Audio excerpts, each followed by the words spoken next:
Man dies in prison in the Philippines. Eastbourne Herald, June the 10th, 2005. Exclusive by Steve Holloway. Correction by David Clark. An Eastbourne man who was jailed for promoting child prostitution has died in a Filipino jail. Michael Clark, 58, formerly of Willington Park Drive, has died from TB after serving a 10-year jail sentence.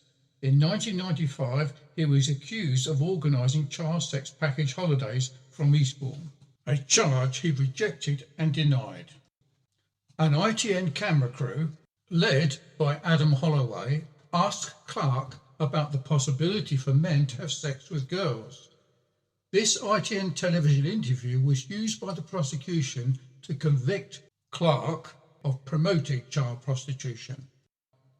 At the time, Clark, pictured above, was running Paradise Express, a company which ran adult holidays in the Philippines.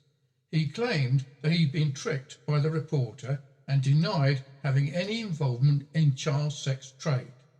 But a year later, he stood trial in the Philippines and was sentenced to 16 years imprisonment.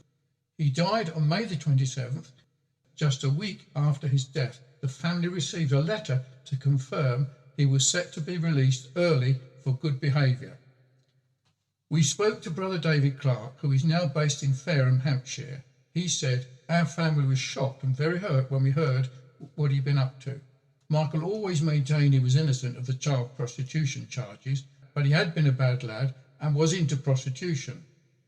He learned the ropes in Thailand and moved to the Philippines.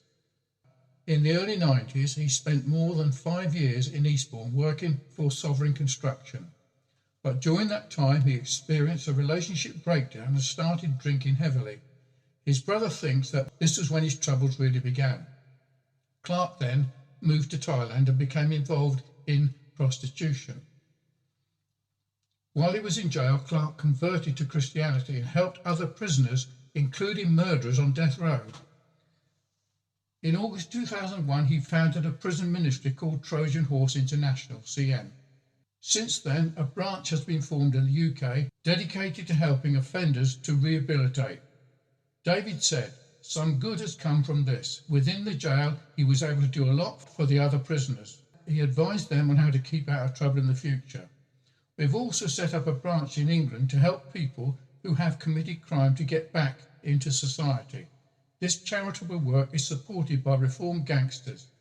David is holding a memorial service for his friends and family at the Beaton Stricton Particular Baptist Chapel in Aylesbury on June the 19th, 2005.